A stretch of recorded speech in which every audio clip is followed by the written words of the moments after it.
Hi guys, welcome to Mahi cricket. Guys, IPL లో Sunday ధమాకా night match number 62 royal challengers Bengaluru versus Delhi capitals మధ్య May 12వ తారీఖు సాయంత్రం 7:30 బెంగళూరులో జరగబోతుంది. ఈ రెండు టీమ్స్ మధ్య మ్యాచ్ అంటే చాలా క్రూషియల్ అని చెప్పుకోవాలి. ఎందుకంటే ఈ మ్యాచ్ బోత్ టీమ్స్ కి ఇంపార్టెంట్ మ్యాచ్. ఈ మ్యాచ్ మనకి చిన్నస్వామి స్టేడియం బెంగళూరులో జరగబోతుంది. చిన్నస్వామి స్టేడియం పిచ్ రిపోర్ట్స్ గురించి మాట్లాడుకుంటే ఈ పిచ్ అనేది బ్యాటింగ్ కి ఫ్రెండ్లీ పిచ్, అలాగే చేజింగ్ చేసే టీం కి కూడా అనుకూలంగా ఉంటుంది. ఈ వెన్యూలో ఇప్పటి వరకు టోటల్ గా 95 మ్యాచెస్ జరిగాయి. అందులో ఫస్ట్ బ్యాటింగ్ చేసిన టీం 40% విన్ అయింది, సెకండ్ బ్యాటింగ్ చేసిన టీం 54% విన్ అయింది. సో ఇక్కడ మనం అర్థం చేసుకుంటే టాస్ విన్ అయిన టీం ముందుగా బౌలింగ్ తీసుకుంటేనే విన్ అయ్యే ఛాన్సెస్ ఎక్కువగా ఉంటాయి. ఇక్కడ average first batting score 168 runs, average second batting score 149 runs. So ముందుగా బోత్ టీమ్స్ కి సంబంధించిన హెడ్ గురించి మాట్లాడుకుంటే ఇప్పటి వరకు రెండు టీమ్స్ మధ్య టోటల్ గా 30 మ్యాచెస్ జరిగాయి. అందులో royal challengers Bengaluru 18 matches win అయింది, ఢిల్లీ క్యాపిటల్స్ కేవలం 11 మ్యాచెస్ మాత్రమే విన్ అయింది. సో ఎడిటెడ్ రికార్డ్స్ లో ఆర్సీబీ టీమ్ కి ఫేవర్ గా ఉందని చెప్పుకోవచ్చు. ఇక బోత్ టీమ్స్ గురించి మాట్లాడుకుంటే రాయల్ ఛాలెంజర్స్ బెంగళూరు ఓపెనర్స్ గా విరాట్ కోహ్లీ, ఫ్యాబ్ డూప్లిసిస్ వీళ్ళిద్దరూ ఎక్స్ట్రాడినరీ ఓపెనర్స్.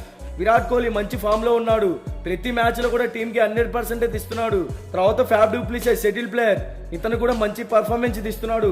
వీళ్ళిద్దరు పవర్ ప్లే లో నాట్ అవుట్ గా ఉంటే ఒక పెద్ద స్కోర్ బోర్డ్ ని టచ్ చేయగలుగుతారు. వన్ డౌన్ లో విల్ జాక్స్ ఎక్సలెంట్ హిట్టర్, ఒక్కసారి గ్రీజ్ లో సెట్ అయ్యాడా ఒక పెద్ద స్కోర్ బోర్డ్ ని టీమ్ కి అందిస్తాడు. తర్వాత రజత్ పటిదార్ ఎక్స్ట్రాడినరీ హిట్టర్, ఇతను కూడా టీమ్ కి ప్రతి మ్యాచ్ లో 100% ఇవ్వగలుగుతున్నాడు. మిడిల్ ఓవర్స్ లో చూసుకుంటే కెమెరన్ గ్రీన్, దినేష్ కార్తిక్, మహిపాల్ లోమర్, స్వప్నిల్ సింగ్ ఈ టీం మిడిల్ ఓవర్స్ లో కూడా మంచి హిట్టర్స్ ఉన్నారు. Cameron Green back to form, మంచి ఇన్నింగ్స్ అయితే ఆడుతున్నాడు. మిడిల్ ఓవర్స్ లో సెటిల్ ప్లేయర్.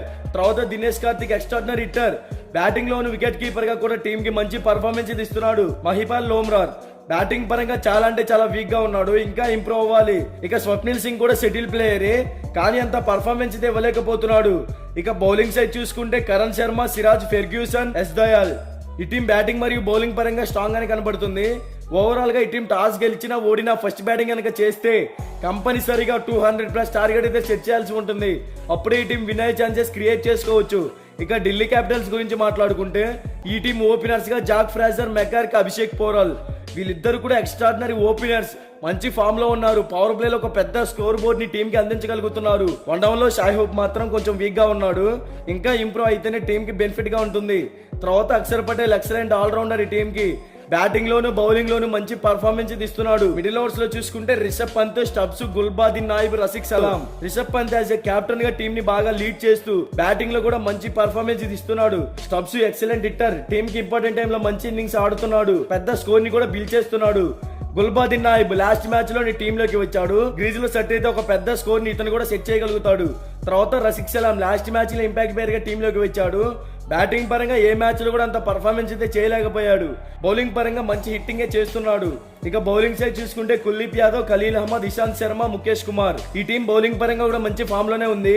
ఓవరాల్ గా ఈ రెండు టీమ్స్ మధ్య మ్యాచ్ అంటే డూ ఆర్ డై లా ఉండబోతుంది, ఎందుకంటే బోత్ టీమ్స్ ఇప్పుడు మంచి ఫామ్ లోనే కనపడుతున్నాయి. ఇక both teams batting and bowling side చూసుకుంటే ఢిల్లీ క్యాపిటల్స్ కన్నా రాయల్ ఛాలెంజర్స్ బెంగళూరే స్ట్రాంగ్ గా ఉంది, అలాగే మంచి ఫామ్ లో కూడా కనపడుతుంది. కాబట్టి ఆర్సీబీ విన్ అయ్యే ఛాన్సెస్ క్రియేట్ చేసుకోవచ్చు అనేది నా ఒపీనియన్. బట్ ఇది 100% విన్ రిపోర్ట్ అయితే కాదు. మీకు 100% విన్ రిపోర్ట్ కావాలి అంటే డిస్క్రిప్షన్ లో మన టెలిగ్రామ్ ఛానల్ లింక్ అయితే ఒకసారి వెళ్ళి జాయిన్ అవ్వండి. ఇక బోత్ టీమ్స్ కి సంబంధించిన ఎక్స్పెక్టెడ్ ప్లేయింగ్ 11 డిస్ప్లే మీద రన్ అవుతుంది, ఒకసారి చెక్ చేయండి.